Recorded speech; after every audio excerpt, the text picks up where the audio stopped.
If you ask a disagreeable person what he wants, say, or she wants, they'll tell you right away. They know. It's like, this is what I want and this is how I'm going to get it.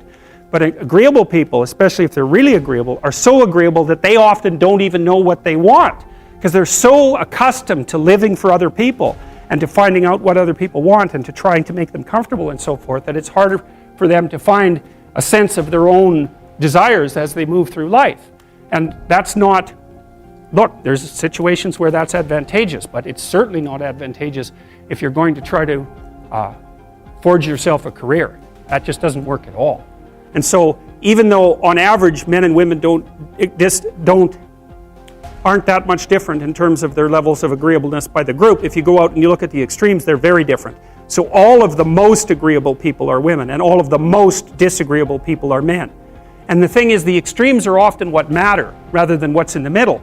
And so one of the ways that's reflected in society, by the way, is there's way more men in prison. And the best personality predictor of being imprisoned is to be low in agreeableness. It makes you callous. Now you might think, well, what's the opposite of compassion and politeness? And the answer to that is, I think it's best sort of conceptualized as a trading game. So let's say that we're going to play repeated trading games. And if you're very agreeable, then you're going to bargain harder on my behalf than you're going to bargain on your own behalf. Whereas if you're very disagreeable, you're going to do the reverse. You're going to think, I'm in this trading game for me, and you're going to take care of your own interests. Where an agreeable person is going to say, no, at best this is, at worst this has to be 50-50, but I'd like to help you every way I can.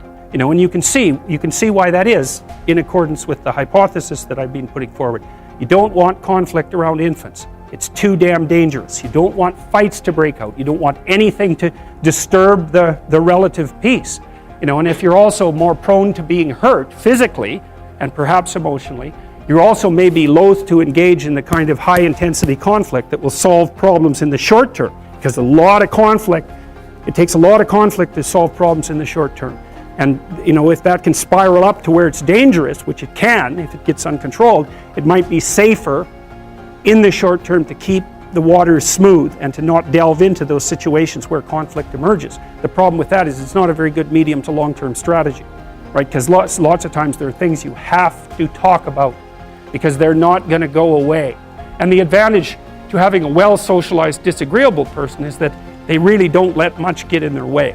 So if you can get a kid who's disagreeable socialized, that person can be quite the creature, you know, because they're very forward moving in their nature and very difficult to stop. But if you don't get them successfully domesticated, tamed, roughly speaking, by the time they're 4, their peers reject them.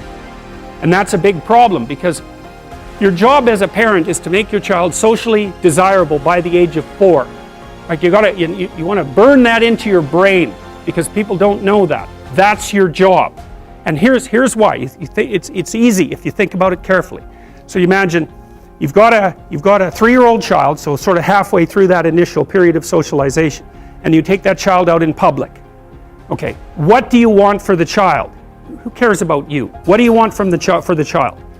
You want the child to be able to interact with other children and adults so that the children are welcoming and smile and want to play with him or her, and so the adults are happy to see the child and treat him or her properly.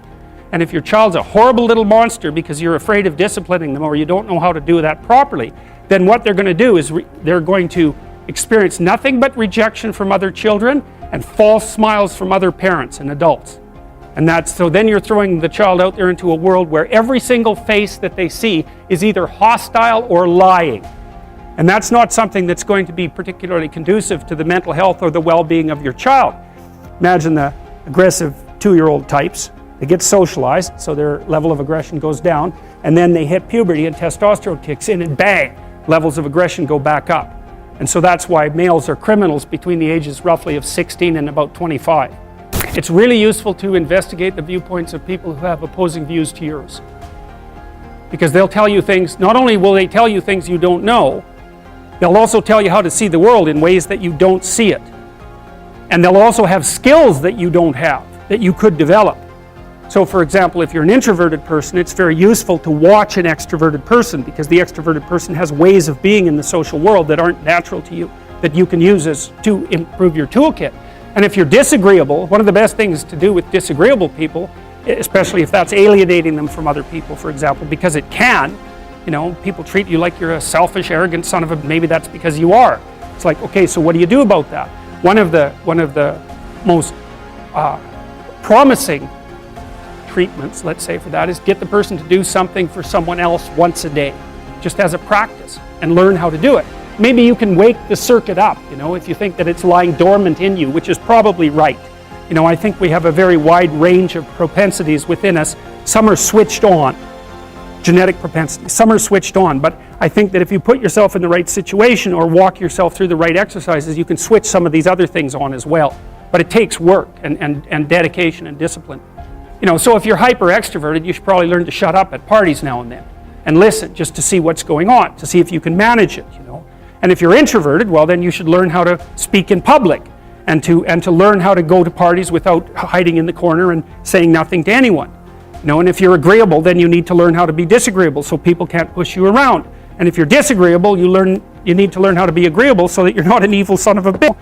So, and the same thing applies even in the conscientious domain. It's like if you're too conscientious, you need to learn to relax and let go a little bit. And if you're unconscientious, it's time, like, get out the Google Calendar, man, and start scheduling your day, right? And beat yourself on the back of the head with a stick until you're disciplined enough so that you can actually stick to something for some length of time and not living in absolute squalor, which is something that would characterize someone who's very disorderly, for example, because they don't notice.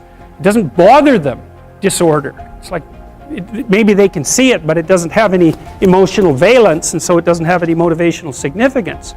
You know, so the other thing you might want to think about too, if you're choosing a partner, is try not to choose someone who's too distant from you on the temperamental variables, because you're going to have a hard time bridging the gap.